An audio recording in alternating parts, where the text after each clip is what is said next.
নমস্কার সকলকে, আমি টিম্পল পাল নিশান। আপনারা ইতিমধ্যে অনেকেই আমাকে কল মেসেজ দিচ্ছেন যে আমার পেজ খুঁজে পাওয়া যাচ্ছে না।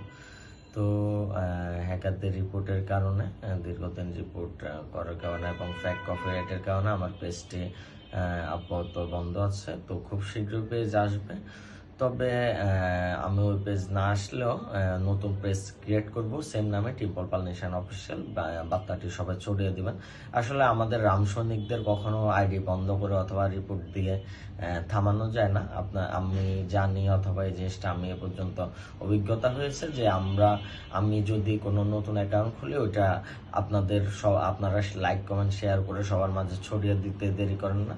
তো আজকে বার্তার উদ্দেশ্য এটা না, আজকে ভিডিও বিবৃতির উদ্দেশ্য হলো যে বর্তমান পরিস্থিতি অনুযায়ী আমরা যখন যৌক্তিক কথা বলি, তখন তারা কি করে, ওই যৌক্তিক কথার যদি তাদের কাছে উত্তর না থাকে, তখন সেটা তারা মানে ফ্যাক কপিরাইট অথবা ফ্যাক রিপোর্ট দিয়ে এটা নষ্ট করে দেয়। কিন্তু দেখেন, তাদের ধর্মের একজন হুজুরের ভিডিও আমি আমার পেজে আপলোড করেছিলাম, যে তাহেরি হুজুর। তো ওনার ভিডিওতে দেখেছিলাম যে ওনার ভিডিওতে একটা বাজে কমেন্ট আসে না। আমার পোস্টে তো যে পরিমাণ ধর্ম অবমাননামূলক কমেন্ট করে, সনাতন ধর্মকে কটূক্তি করে, কিন্তু ওই পোস্টে কোনো কমেন্ট করে নাই তারা, কারণ ওই পোস্টে উত্তর ছিল না তাদের কাছে। হ্যাঁ, ওই হুজুর বলেছিল সংখ্যালঘুদের রাইটস নিয়ে, আমি যেটা বারবার লিখছিলাম।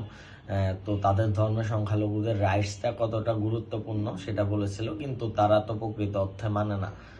তো আমি বার্তাটি দীর্ঘায়িত তো করবো না। যেটা মূল উদ্দেশ্য সেটা হলো, আমি খুব শীঘ্রই গাইবান্ধা আসবো, এবং কি আপনারা যারা 64 জেলায় আমাকে চিনেন, অথবা তরুণ প্রজন্মকে আমি আহ্বান জানাবো, আপনারা তরুণ প্রজন্ম যারা আছেন, বিভিন্ন সংগঠন করেন, তাদেরকে বলবো, আপনি যে সংগঠনে করুন না কেন, আপনার মতবাদ একটাই থাকবে, সনাতন জাতির কল্যাণের জন্য কাজ করা।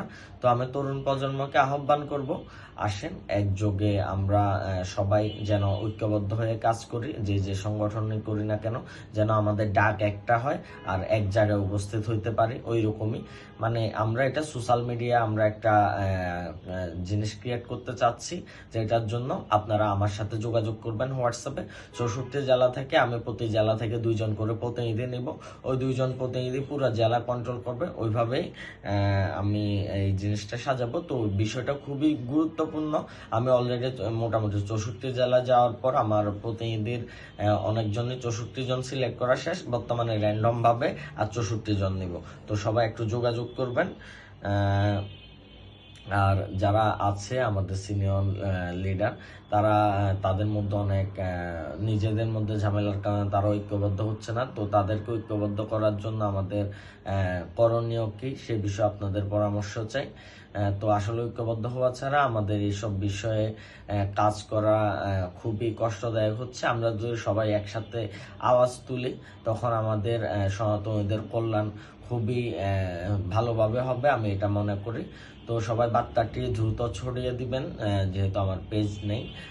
আর নতুন পেজের জন্য সবাই অপেক্ষা করুন। নমস্কার সকলকে, জয় শ্রীরাম।